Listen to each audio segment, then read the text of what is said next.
welcome back to my YouTube channel. Hope everything is going well with you. And thank you to all those people who have watched my videos, and especially those people who have applied the concepts that I have discussed. And we've actually covered quite a handful of frameworks, of ideas, of tips about finance and investments and how you can apply them to have a holistic, productive, profitable, healthy lifestyle. And basically, you can use them towards your journey to financial freedom. And in today's video, we're going to talk about one key part in building that, which is savings. So savings is the money set aside for future use. It's a fraction of your income not spent or not yet spent, because you want to build an assets, and those assets will eventually help you in growing your net worth. So if you remember the equation, net worth is the difference of our assets and our liabilities. So if you have more assets because you have more savings, you're basically increasing your net worth. And that is critical if you want to experience the financial freedom that most people is really dreaming of. And in today's video, we're gonna dig deep into savings. What are the key principles that I have used in terms of building my savings portfolio, and how we can build the savings portfolio through the use of a framework called the 8 Freedom Funds. And there are actually 3 kinds of people in the world: those who save, those who don't think they can save, and those who don't think they need to save. So if you are the second and the third person, then this video is for you. So let's begin. I will share to you the 4 key principles that I have used in my savings portfolio that I got from the book of Morgan Housel, The Psychology of Money.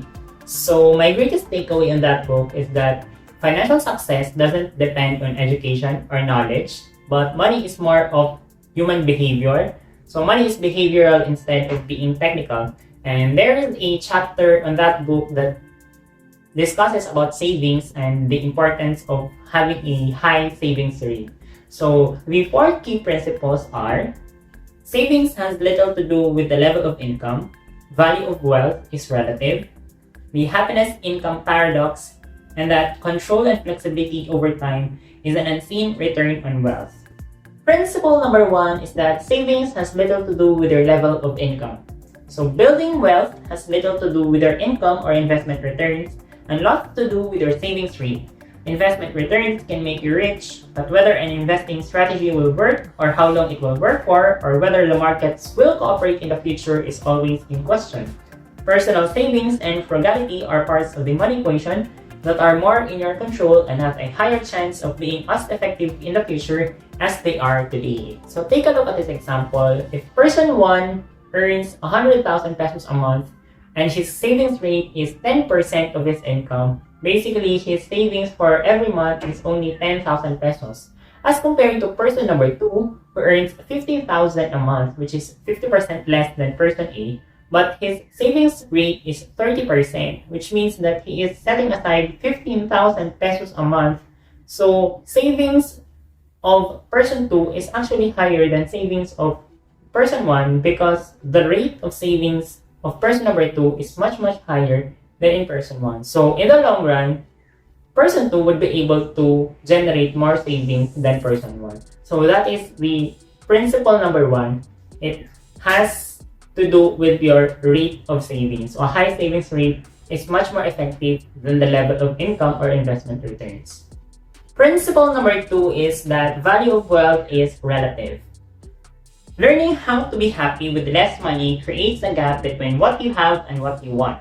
A high savings rate means having lower expenses than you otherwise could, and having lower expenses means savings go further than they would if you spent more. So wealth is actually more of a measure of how much money you did not spend instead of the money you own. So the wealthier person is actually the person who spends less than the person who earns more. So meaning that if you are spending less, you are putting the excess money to savings instead of your expenses. So that is principle number 2. And principle number 3 is happiness income paradox.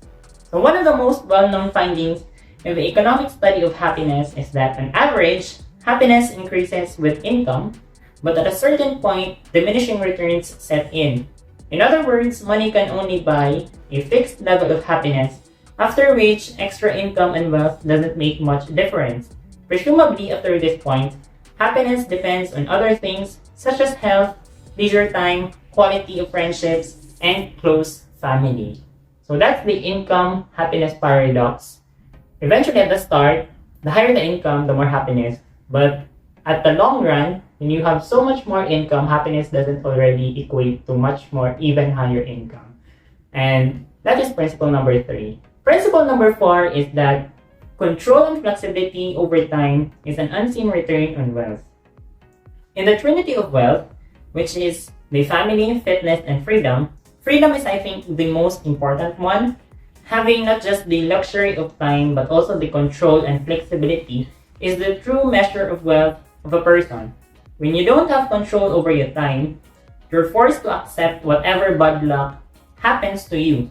But if you have the flexibility, you have time to wait for no-brainer opportunities to fall into your lap.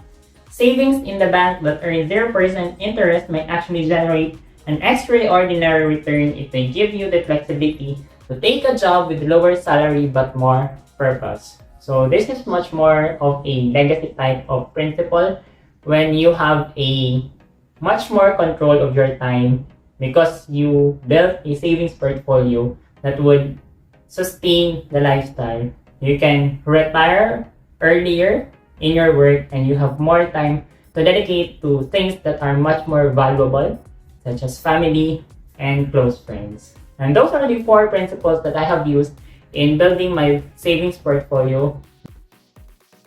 Applying the 4 principles discussed earlier, building a savings portfolio becomes more meaningful. Most people find this hard because of either the absence of habit or the lack of right mindset to do so. I'm going to share to you a framework or strategy on how to build a savings portfolio that is hinged on our needs and wants, and I call them the 8 freedom funds. So the 8 freedom funds are the daily fund, the opportunity fund, the emergency fund, the empowerment fund, the education fund, the ministry fund, the fun fund, and the recovery fund. It sounds like a tongue twister. Daily fund, the opportunity fund, the emergency fund, the empowerment fund, the education fund, the ministry fund, the fun fund, and the recovery fund. Anyways, those are the 8 freedom funds and let's discuss each one of them. Daily fund is the fund that I use to support my everyday expenses such as food, transportation, mobile loan, and wants that require financing on a daily basis. Opportunity fund is the fund that I use for capital sources for businesses or investments. I use this fund to build a savings that will eventually be switched to other much higher yielding securities to generate more returns. Emergency fund is, I think, the most familiar one. I use this to fund whenever there is an untoward incident such as hospitalization or unplanned events that need funding. Empowerment fund is the fund that I use for donations to people or friends. I use this to support their needs because they might have challenge in income at that moment. Education fund is my source of fund for learnings and paid trainings. There are lots of seminars that require registration fee, so having this kind of fund allows me to join such trainings. Ministry fund is the fund for tithings and donations to church. I set aside a portion of my income via the ministry fund for donations to church activities.